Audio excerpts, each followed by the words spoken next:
warahmatullahi wabarakatuh. Alhamdulillahillazi fadalana ala katsirin min ibadihil mu'minin. Allahumma salli ala nabiyyil hasimiyyi wa ala alihi wa sallim taslima. Ilahi anta maksudi wa ridhaka maghdubi a'tini mahabbataka wa ma'rifataka wa a'tini ma'aka abada. Kehadapan guru agung kita semua, ya Muhammad Abdul Gausyif Maslul Qaddasallahu sirrahu al-Fatihah. A'udzu billahi minasyaitonir rajim. Bismillahirrahmanirrahim. Alhamdulillahirabbil alamin arrahmanir rahim maliki yaumiddin. Iyyaka na'budu wa iyyaka nasta'in ihdinas siratal mustaqim. Siratal ladzina an'amta 'alaihim ghairil maghdubi 'alaihim waladdallin. Amin. Yang kami muliakan para kiai, para asatidz-asatizah, para wakil talqin yang mampukan hadir pada sore hari ini, para penyelenggara Manaqib online streaming, Bunda Susi milik kita, Bunda Haja Yeni dan semuanya, dan seluruh siswa-siswi Usama, ikhwan akhwat yang sedang menempuh hakikat kesucian jiwa rahimakumullah. Alhamdulillah kita masih bisa dipertemukan pada sore hari ini di dalam room Manaqib online streaming dalam rangka kita mengamankan dan melestarikan ajaran yang dibawa baginda Nabi yang diteruskan oleh seluruh ahli silsilah, yang terutama guru agung kita bangsa Abaos, yaitu Thariqah Qadiriyah Naqsyaband Jamaah Surya Sinarasa PPKN. Maka dari itu di hari Senin yang mulia ini, walaupun seluruh hari mulia, tetapi di mana kita mengingat sesuatu yang mulia, di situ diadakan kemuliaan oleh Allah Subhanahu wa Ta'ala. Masyarul ikhwan rahimakumullah. Sejak dahulu namanya manusia beruntung selalu berusaha untuk dirinya agar selalu beruntung dalam segala usahanya. Karena pada hakikatnya manusia sebelum menjadi makhluk yang namanya bermasyarakat, bersosial, mereka adalah makhluk individu yang memang punya hasrat, keinginan agar mengutamakan kebutuhan diri pribadinya. Maka manusia itu berusaha untuk beruntung dalam segala usahanya. Sebaliknya orang-orang yang merugi, yang telah dinyatakan oleh Allah Subhanahu wa Ta'ala di dalam Al-Quran, selalu berusaha untuk menguntungkan diri sendiri walaupun harus merugikan orang lain. Ini yang luar biasa, yang bahaya untuk kita semua. Kita akan mendapatkan keuntungan dari kegiatan-kegiatan yang kita lakukan, atau proyek-proyek yang kita lakukan, atau pekerjaan, tapi itu merugikan orang lain. Maka dikatakan dalam Al-Quran, dalam surat Al-Asr ayat 2, innal insana lafi khusrin, sesungguhnya manusia itu dalam kerugian yang nyata. Karena setiap detiknya, setiap menitnya, setiap jamnya, setiap hari, bulan dan tahun, dia tidak menggunakan semua piranti yang Allah berikan kepadanya, yang Allah titipkan kepada. Maka ada perkataan, hari kemarin adalah sejarah, hari ini adalah anugerah, dan hari esok adalah harapan. Maka wajiblah mereka itu menjalaninya, menikmatinya dan mensyukurinya. Maka di sini siapakah yang akan selalu berusaha untuk menguntungkan diri sendiri dan tidak merugikan orang lain? Maka jawabannya pasti adalah orang-orang yang beriman, yang beramal soleh, yang berwasiat dengan wasiat yang benar, bertausiah dengan kesabaran. Ya seperti yang dijelaskan dalam Al-Quran surat Al-Asr ayat 3, wa tawassaw bil haqqi wa tawassaw bis sabr, yang berwasiat dengan namanya kebenaran dan juga kesabaran. Maka di sini yang dimaksud orang yang beriman, yang istiqomah dalam mengamalkan 3 unsur ketentuan iman, sebagaimana disabdakan oleh baginda Nabi besar Muhammad sallallahu alaihi wasallam, al-imanu ma'rifatun bil qalbi wa qaulun bil lisan wa amalun bil arkan. Iman itu ialah makrifat dalam hati, dalam qalbu, dan ucapan dengan lisan, perbuatan dengan anggota badan, kalau bahasanya jawari. Maka ketiga-tiganya mesti dilaksanakan dengan kekal, kontinu, berkesinambungan. Maka pada waktunya nanti makrifat dengan hati artinya dirasakan dalam hati kita, bukan hanya memahami melalui ilmu, tetapi disebut makrifat itu pekerjaan hati, karena disimpan dalam hati, ditetapkan, diabadikan oleh Allah melalui ahlinya, itu Syekh Mursyid. Maka ini yang dikatakan oleh guru kita Lailatul Qadar. Lailatul Qadar, kalau kita bahasanya Lailatul Qadar dalam surat Al-Qadar sudah dijelaskan. Lailatul Qadar itu mempunyai 30 suku kata. 30 suku kata seperti Al-Quran 30 juz. Dan jumlah surat Al-Qadar itu ada 114 huruf, sama dengan jumlah surah dalam Al-Quran. Dan kata-kata Al-Qadar itu dikatakan dalam surat itu hanya 3 kali. 3 kali surat Lailatul Qadar, 3 kali. Maka jumlah Lailatul Qadar kalau dihitung adalah 9 huruf.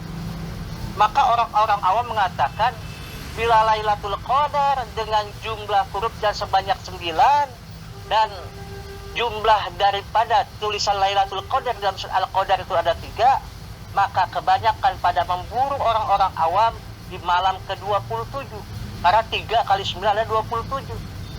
Maka itu digambarkan. Maka Imam Al-Ghazali, Sayyidina Ali mengatakan bahwasannya kebanyakan Lailatul Qadar itu malam 27.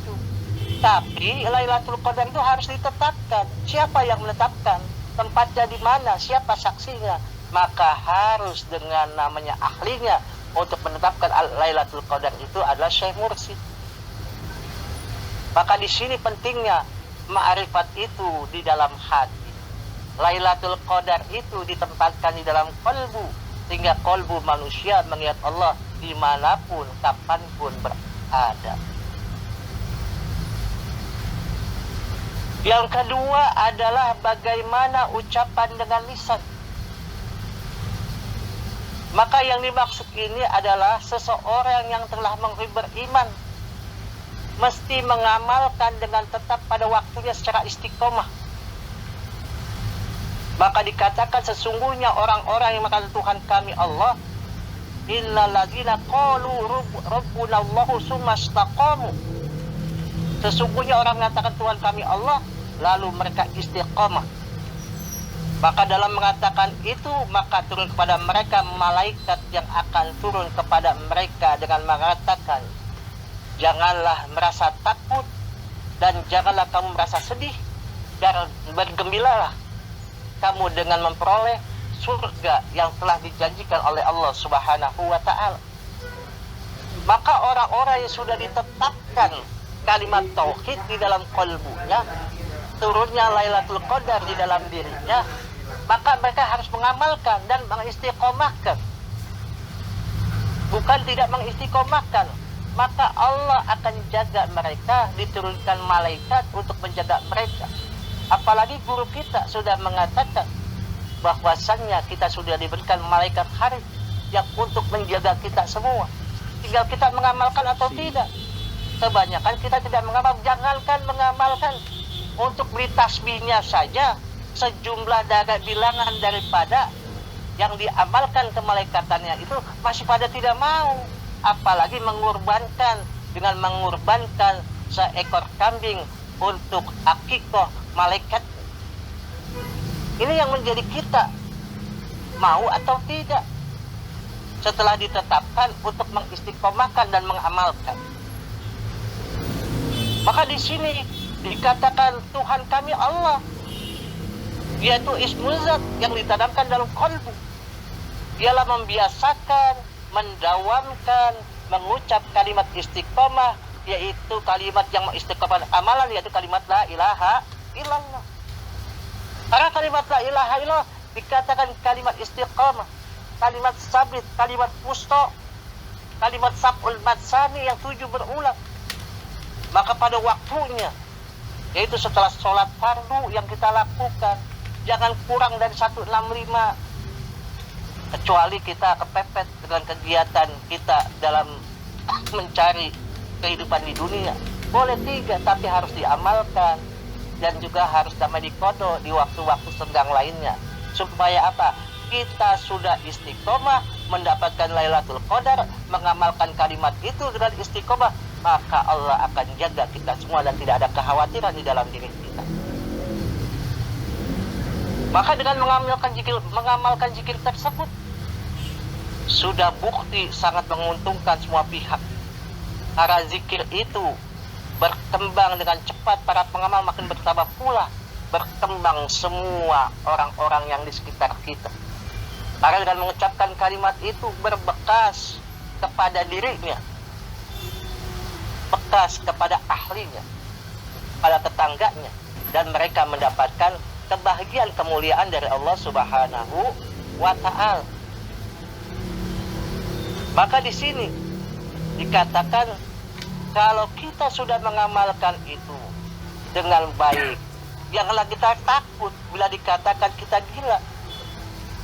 Maka orang kafir mengatakan kita ria, karena semua itu harus ria. Guru kita menerangkan, kalau tidak ria semua tidak jadi. Karena dengan ria itu semua jadi. Orang sholat dengan azan berkumandang, kita baru melaksanakan sholat. Orang pergi haji, kalau tidak mau ria, ya sudah pergi saja, tidak usah undang-undang keluarga ataupun tetangga. Maka itu disebut ria. Tapi jangan sampai ria tersebut masuk dalam kalbu kita, semuanya dikembalikan kepada Allah. Dan yang ketiga, setelah didasari apa yang sudah didapatkan dari ma'rifat hati dengan ucapan lisannya, maka ma'rifat dengan hati dikuatkan dengan mendawakan ucapan dengan lisan, semua menjadi sangat rajin untuk mempraktekkan seluruh amalia jasad sebagaimana dicontohkan oleh guru agung kita Bangsa Abah Aus. Apalagi sekarang sudah ada maklumat bahwasannya setiap malam itu Abah mengajarkan kepada kita semua, setiap ibadah sholat malam zikirnya paling sedikit 1. Maksudnya apa? Supaya di atas kepala kita yang memang sholatnya memakai peci merah putih, atau kalau yang perempuan, kadang-kadang ini perempuan yang paling susah nih, suruh dipakai namanya yang merah putih di atas, kadang-kadang cuma putih-putih saja, tidak mengikut guru kita, akan dibawa, yaitu bawa saja ada iman, Islam, ihsan, dan Indonesia di dalam diri kita. Maka kadang-kadang kita selaku akhwat saja tidak mau pakai yang merah putih di kala sholat. Itu merugikan dirinya sebetulnya. Karena lisanul arif kalamullah, perkataan orang-orang yang arif yang sudah usul kepada Allah adalah penanya Allah. Kalau penanya Allah tidak dipercaya, bagaimana mereka bisa mempercayai itu gurunya? Maka banyak orang-orang yang berbicara dengan fasih, dengan benar, dia ikut kepada gurunya, tapi dia tidak mau mengikuti namanya larangan yang diberikan oleh gurunya. Maka di situ dikatakan percaya atau tidak percaya. Maka di sini pentingnya untuk kita meyakini amalia ini untuk apa? Dengan jawari kita menjalankan semua nama ibadah itu. Dengan namanya zakat mal, sekarang banyak sekali zakat mal, bukan zakat mal kebanyakan sekarang. Itu dengan namanya mal, dengan harta kita, dengan mal kita, dengan apapun kita perjuangkan supaya apa?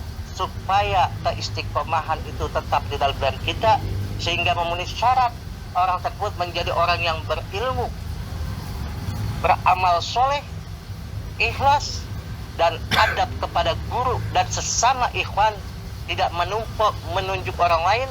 Ikhwan baru, aku telah menjadi murid, tapi bagaimana kita bersama-sama menjadi murid-murid pemirsa Abah Aos, menjadi tiang-tiang yang kuat kokoh, menjadi penunjuk-penunjuk jalan orang-orang yang belum sampai kepadanya untuk bisa menjadi murid pemirsa Abah Aos. Dan yang paling terpenting yaitu kelima, tidak berburuk sangka kepada guru. Kadang-kadang kita berburuk sangka. Contohnya yang sekarang Ustadz Lukman Hakim mengeluarkan perkataan Abah itu tidak bisa dijilat. Yang bisa menjilat Abah tidak ada. Abah itu ikut kepada Abah Anom, bagaimana Abah Anom saja. Maka kalau ada perkataan Abah yang tidak sesuai dengan diri kita, jangan dikomentari. Itu bukan perkataan dari diri Abah sendiri, tapi perkataan dari seluruh ahli silsilah Thariqah Qadiriyah Naqsyabandiyah Ma'asiriyah Sinara PPK. Semoga Allah berikan kepada kita semua kemampuan menjadi orang-orang yang istiqomah dalam mengamalkan, dan melaksanakan ajaran ini. Dan jangan terpengaruh kepada perkataan orang lain. Cukup kita dengar perkataan guru kita.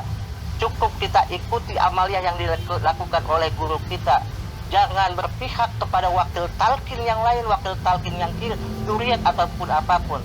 Tapi ikutilah apa yang sudah disampaikan oleh guru kita, maka kita akan berhasil dalam suluk menjadi murid-murid Tuan Syekh Muhammad Abdul Ghaus Syekh Masrur. Semoga Allah berkahi semuanya, segalanya selamanya. Mohon maaf, terima kasih.